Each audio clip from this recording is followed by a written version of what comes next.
Bonjour et merci d'être fidèle. La Bourse et Valeurs, le rendez-vous hebdomadaire des entreprises régionales cotées. À retenir cette semaine la publication du chiffre d'affaires semestriel de Thermador. Le groupe présidé par Guillaume Robin est installé à Saint-Quentin-Fallavier et spécialisé dans la distribution de produits pour les secteurs du bâtiment, des travaux publics et de l'industrie. Thermador a réalisé un chiffre d'affaires de 258 600 000 euros au 30 juin 2025, soit un recul de moins 4,7% par rapport au premier semestre 2024. À noter une activité qui s'est un peu redressée au printemps, puisqu'après un premier trimestre en chute de 8%, Thermador limite le repli à moins 1,2% au deuxième trimestre. Précisons que la filiale historique Thermador accuse une baisse d'activité de moins 12% sur le premier semestre. En bourse, au 15 juillet au soir, l'action Thermador enregistre un gain de plus 16,5% par rapport au 1er janvier, de plus 4,7% en un an et de plus 55% en 5 ans, comme si la bourse anticipait déjà une reprise dans le secteur du bâtiment, au-delà de la bonne gestion de l'entreprise. On retrouve à présent notre invité, Brice Chambard, le PDG d'Obiz. Bonjour. Bonjour Jean-Pierre, bonjour à tous. Et merci d'avoir accepté notre invitation. Alors Obiz, société lyonnaise, plateforme digitale de marketing relationnel, responsable, cotée en bourse depuis 4 ans maintenant. Depuis mai 2021. Voilà, et première good tech, comme vous dites, cotée en bourse. Première good tech à être introduite, première entreprise à sonner la cloche post-Covid, donc en présentiel, et qui est passée par différentes SAD, puisque maintenant on est une ETI familiale cotée, donc on est très content d'avoir ce statut-là. Alors vous proposez des programmes affinitaires, vous avez de nombreuses boutiques de e-commerce, et expliquez-nous un petit peu ce que vous faites. Alors, nous sommes sur le marché on est dans le secteur du marketing relationnel, plus spécialisé dans la fidélisation des clients et des avantages salariés. Une entreprise donc, qui a été créée le 24 décembre 2010, donc il n'y a pas très longtemps. On va fêter nos 15 ans cette année. On a une première phase où on est passé de 0 à 10 ans, on va dire standalone, où on était sur de la croissance rentable. On n'a pas arrêté. Sur une activité que l'on appelle Obiz Feed. Donc, c'est des programmes ultra personnalisés à destination des clients de grands comptes, comme AXA, comme Vinci ou comme d'autres. On a plus de 100 programmes relationnels aujourd'hui qui tournent. On a, post-introduction en bourse, donc fait plusieurs acquisitions. Une brique technologique, Adelia, qui est basée à Toulouse et qui nous a permis d'être présent dans un peu plus de 20 pays. On fait notamment les programmes de fidélité d'Yves Rocher au niveau monde, par exemple, mais on a plusieurs enseignes qui nous font confiance. Ensuite, on a une grosse acquisition en 2023 avec SLD, donc le leader de la billetterie des comités d'entreprise. Et plus récemment, on a fait l'acquisition d'Achat Plus PME qui nous permet d'avoir plusieurs actifs qui nous permettent de remplir pleinement nos missions. Voilà, très forte croissance depuis votre arrivée en bourse, avec ces 3 grosses acquisitions que vous avez rappelées. Et puis en 2024, donc, vous affichez une croissance de plus 51% à 126 millions d'euros au 31 décembre dernier. Plus 53% de chiffre d'affaires, plus 44% au niveau de la marge brute. Donc on reste focalisé sur de la croissance rentable. Il est vrai que l'acquisition d'SLD nous a permis de booster considérablement sur un secteur sur lequel on n'était pas du tout présent, le secteur des comités d'entreprise, puisqu'aujourd'hui on a plus de 80% du marché de la billetterie des comités d'entreprise en France. On parle parc d'attractions, stations de ski, ticketing, spectacle, carte cadeau ou offre de cinéma par exemple et offre de proximité. Voilà, alors croissance à marge forcée en termes d'activité, de chiffre d'affaires, mais côté résultat, une année 2024 qui ne nous a pas permis de tenir vos engagements initiaux. L'EBITDA tombe à 1,6 million contre 3,5 millions qui étaient annoncés, espérés, et 2,2 millions réalisés en 2023. Et puis le résultat net, il plonge dans le rouge de 2,5 millions. Qu'est-ce qui s'est passé ? Alors, résultat net, évidemment, il y a le remboursement des prêts donc, qui pèse, puisqu'on a un objectif de désendettement de l'entreprise. Les croissances externes, eh bien, on a mobilisé des partenaires financiers pour nous accompagner. Lors de l'introduction en bourse, j'avais annoncé 3 objectifs. Le premier, c'était faire plus de 50 millions d'euros de chiffre d'affaires à horizon 2025. Au résultat des courses, on a fait plus de 125 millions, enfin 126 millions et quelques l'année dernière. Donc on a largement dépassé cet objectif. On avait un deuxième enjeu, c'était d'être présent à l'international, puisque lors de l'introduction en 2021, on était présent uniquement en France et en Belgique. Aujourd'hui, on est présent dans 20 pays. Et il y avait un troisième enjeu, c'était avoir une rentabilité qui soit de l'ordre de 8 millions d'EBITDA à horizon 2025. Et malheureusement, eh bien, on ne sera pas capable de tenir cet engagement. C'est pour ça qu'on a revu un nouveau plan, puisque le plan 2025, on avait 2, on va dire, indicateurs de performance qui étaient atteints avec 1 an d'avance. Donc là, maintenant, on est sur le plan Equinox 2027. 2027, c'est demain. Et on a prévu de faire à minima 7 millions d'EBITDA. Donc on a vraiment un focus sur cette rentabilité. Continuer évidemment le désendettement de l'entreprise et poursuivre une croissance maîtrisée. Alors ce qui a un peu surpris le marché, c'est que vous n'avez prévenu début avril de cette baisse de l'EBITDA. Ça veut dire quoi? Vous aviez rien vu venir avant Alors ça veut dire que SLD a été une croissance externe significative. Ça veut dire que quand on fait de la croissance externe, on arrive avec nos systèmes d'information, donc on arrive avec nos ERP, nos CRM, etc. Et on pouvait penser avoir une remontée d'informations beaucoup plus rapide que ce qui n'a été prévu. On est sur un volume d'affaires qui est gigantesque, hein, on parle de billets, donc c'est des transactions qui sont très nombreuses, et on a eu un décalage au niveau de l'ERP, donc maintenant c'est chose faite, c'est-à-dire qu'aujourd'hui on est capable vraiment de faire remonter très finement les chiffres au mois le mois, même j'ai envie de dire au jour le jour. Ça c'est quelque chose que l'on n'avait pas en début d'exercice. Maintenant c'est fait, donc maintenant on arrive à avoir des indicateurs de performance qui sont fiables pour continuer le pilotage de l'entreprise. C'est quoi, des ajustements tarifaires, vous dites Alors, il y a eu évidemment des choses que l'on a, on va dire, découvert, notamment le fait d'avoir des tarifs qui pouvaient être modifiés mais qui n'étaient pas répercutés sur les distributeurs et ou, in fine, sur les clients finaux. Et donc ça pèse.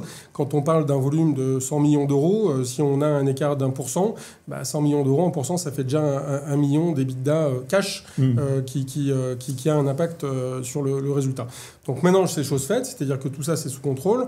On a revu l'organisation interne, où on a mis vraiment 2 pilotes, hein, Leïla, qui était anciennement directrice administrative et financière au niveau du groupe, qui en plus a pris des fonctions de DGA au niveau des ressources, et là on parle data, IA, CRM, finance évidemment, RH et approvisionnement en plus du juridique. Donc c'est vraiment un pôle transverse qui nous permet de remonter ces informations. Et Julien Matteo, qui était le directeur général de SLD, qui a pris les fonctions de directeur général adjoint au niveau du pilotage de toutes les activités au niveau du groupe. Et donc, ça permet aussi de maximiser les synergies. Donc, nous sommes très confiants. Voilà. Et vous dites que l'objectif de votre plan stratégique à Equinox 2027 reste identique, à savoir 7 millions d'euros d'EBITDA à horizon 2027. Exactement. Et comme vous avez pu le voir lors de la dernière publication, on a pris la décision de faire un décalage au niveau des dates de clôture. Avant, on clôturait au 31 décembre. Donc, on s'attendait à avoir un résultat 2027, 31 décembre 2027. Mais on a bien précisé que c'était un exercice décalé au 30 septembre, c'est-à-dire qu'on s'engage à faire les résultats attendus sur 12 mois au 30 septembre 2027. Ça, c'est quelque chose qui est important, c'est-à-dire que finalement, là où on aurait pu utiliser un exercice décalé pour rallonger l'exercice de 3 mois, non, on a vraiment pris cette décision pour déjà, parce que ça correspond beaucoup plus à notre modèle d'affaires. Je rappelle que SLD, c'est beaucoup de parcs d'attractions qui sont vendus au cours de l'été. Donc ça veut dire c'est des stocks que l'on fait au tout début de l'année et qui se vendent à la fin de l'été. Donc ça veut dire clôture 30 septembre, on a peu de stocks et on a beaucoup de cash. Donc d'un point de vue lecture purement bilancielle, c'est une photo qui est beaucoup plus agréable que quand on est en fin d'année où on a beaucoup de stocks et peu de cash. Donc la réalité, c'est celle-ci, c'est que c'est une entreprise qui est en forte croissance. C'est une entreprise qui a une saisonnalité et c'est pour cela qu'on a pris la décision de faire des exercices décalés. Voilà. Alors, évidemment, beaucoup s'interrogent sur ce changement de date d'exercice. Donc, ça veut dire que 2025, il y aura un exercice plus court de 9 mois. Certains disent c'est parce que l'exercice est mauvais, qu'ils cherchent à ce qu'on ne s'y retrouve pas par rapport à un exercice de 12 mois. Alors, l'objectif, c'est de faire mieux en 9 mois en termes de rentabilité que ce que l'on a fait en 12 mois. Donc, ça veut dire qu'on a bien compris en fait, que le marché nous attendait sur le sujet de la rentabilité.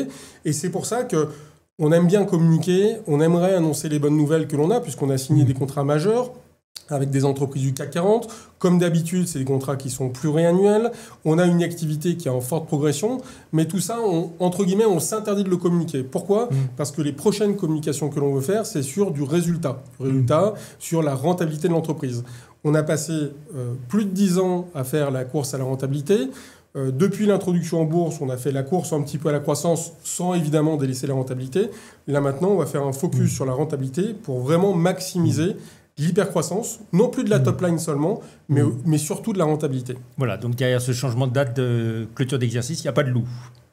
Non, si ce n'est encore une fois, bien avoir la lecture que, comme vous l'avez dit tout à l'heure, on va faire une clôture au 30 septembre 2025, c'est-à-dire 9 mois au lieu de 12. On ne fait pas 15 mois au lieu de 12, c'est vraiment 9 mois au lieu de 12. L'engagement qui est pris, c'est de faire mieux en termes de résultats que l'année dernière en 12 mois. Donc ça, c'est quand même un engagement qui est fort. Et ensuite, c'est avoir conservé les objectifs 2027, non pas au 31-12, mais au 30 septembre 2027. Donc là, il n'y a pas de loup, si ce n'est au contraire de voir une entreprise qui s'engage et qui s'engage sur des résultats focus sur la rentabilité. Et vous ne payez pas le fait d'avoir, j'ai envie de dire, peut-être grandi très vite, trop vite? C'est une question qui est difficile puisqu'on est dans une ETI familiale, on est parti de zéro, là, on est passé par différentes capes. Heureusement qu'on a eu des accélérateurs, je pense notamment au dispositif Pépite sur le territoire, qui nous a accompagnés lorsque l'on faisait 1 million d'euros seulement de chiffre d'affaires. Et grâce au conseil, ça nous a permis de passer le cap d'être une PME. Lorsqu'on était une PME, on a suivi l'accélérateur PME de BPI France au niveau national, ce qui nous a permis de devenir une ETI. Maintenant, on vient de rentrer dans l'accélérateur 9e génération de ETI au niveau national et on est très content. Pendant 2 ans, on est accompagné par HEC.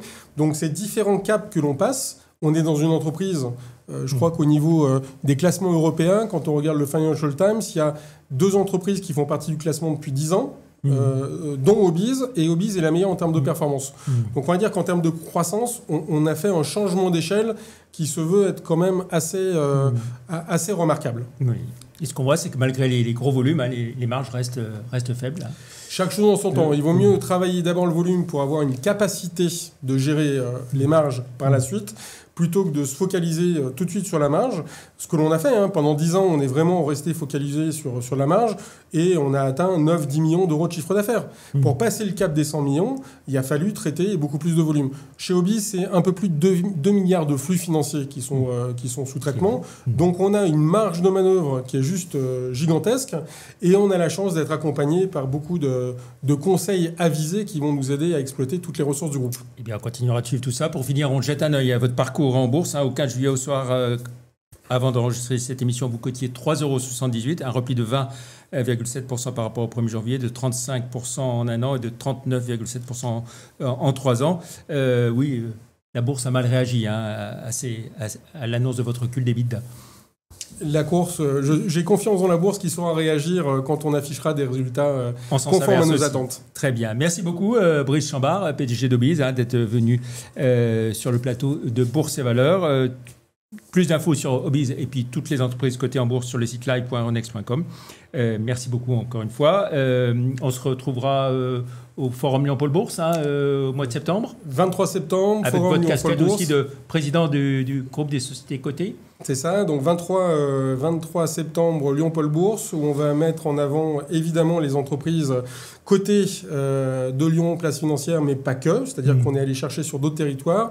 On a pas mal de family office qui ont répondu présent. On a innové aussi puisqu'on a prévu un petit coin musée. Il faut savoir que la Bourse de Lyon a quand même cette caractéristique historique qui fait qu'on souhaite mettre en avant aussi cette capitale financière au niveau de Lyon. Et on a aussi des événements qui sont prévus avec des investisseurs particuliers lors de cette journée. Et bien sûr, Lyon Décideur y sera, Bourse et Valeurs, en tant que partenaire média. Merci beaucoup. Bonne fin de semaine, bon été. On se donne rendez-vous vendredi prochain. Nous accueillerons Sylvain Béchet, le directeur général finance et investissement de GL Events, pour commenter son activité semestrielle. Merci, au revoir.